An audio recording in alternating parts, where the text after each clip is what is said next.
have a positive message. We have to do it positively with a smile on our face and a pure heart.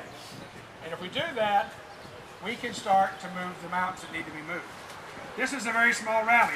Some of you may be disappointed. Don't be. Oh, don't be disappointed. You want to start small, right? Because then, when Doc has the next rally, you know how many more people you've got to get here so that you grow. And it grows and continues to grow. We're coming through a period of very, very severe complacency. How many were here 10 years ago in January when they had the rally here? How many were here? How many? Okay, we had probably 10 to 12,000 people here. SLED said we had, what, 6, 5, something like that. You know they're going to lie about us. But that was the high point, and it's been on a sled, a downward slide ever since. Somehow we're going to have to rejuvenate that complacency. And why are people complacent? Very simple reason. They've given up. People have given up. The Confederate community is being left in the prop wash. We're being treated like garbage pail kids. Nobody wants to listen to us. Everybody considers us irrelevant to the discussion. The political people have decided we're not a factor anymore, so they have just pushed us aside. And will continue to do so. They will continue to push us aside. And those of us that were active, many of them have a faltering heart and have given up. So that is even more important why you must have not only a gentle heart, but a missionary heart for what still needs to be done. Too many of our brothers and sisters have given up on the political process. And that's amazing because when we have a Democrat in the White House, it should be easy time for us now. This should be our happy time. Look at all the people we can make common cause with. How many of you do missionary work with Tea Party people? How many? I haven't seen anybody say anything. You got all these guys out there with a Confederate flag, except they call it a Betsy Ross flag. We need to be talking to those people. Ron Paul, whom I've met many times, is a Confederate. He wasn't born in the South, but he got here as quick as he could. Ron Paul, the spokesman for their movement, is one of us. So why don't you see that flag at Tea Party rallies? Why? Because many of us have given up and we're not trying. We got thousands of people that'll listen to us. We got thousands of people that understand that the government is broken. They have thousands of people that understand that they're being lied to. This is our natural missionary effort. Let me suggest another group that we're not reaching. Homeschoolers. How many of y'all homeschool your kids? I used to. You used to? Good for you, Dixie. I graduated. There you go. Natural missionary effort, folks. They already got half the equation that the government schools are awful. But have you seen the history curriculums available to homeschoolers?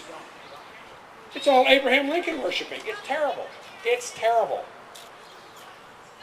Again, like the Tea Party crowd, the homeschool community, which is growing, the rally or the seminar they have in Winston-Salem attracts, over the course of one weekend, 20,000 people. 20,000 people. 200 vendors. Why aren't we there? Why isn't that flag there? Our natural missionary effort. The other thing we've got to do, folks, is we've got to connect and interconnect with the technology that's given us. If you have an organization, put it on Facebook. It's easy. I'm a computer moron, so my 20-year-old computer geek son tells me. But I can put up a Facebook site with photographs of this rally, and it'll be up tonight, and 35 million people can see it if they want to search for it. So we need to be on Facebook. We need to be on the internet. Hello, Colonel Slim. Good to see you, brother. I knew you'd be here. I just wondered where you were. That's a real patriot there, gentlemen and ladies. Colonel Slim, I'd like to give him a hand because he's one of my heroes.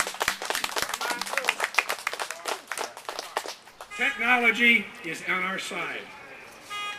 Doc has already said that there's going to be other rallies. Every one of you are a missionary. Doc shouldn't be out here working on his heart attack. I'll do it after. Handing out pieces of paper at the last minute to make sure that we have a large venue here. Every one of you have that responsibility. If every one of you is on Facebook, every one of you on a website, every one of you out here passing out cards, and work in the traditional media forms, we'd have 1,000 people here.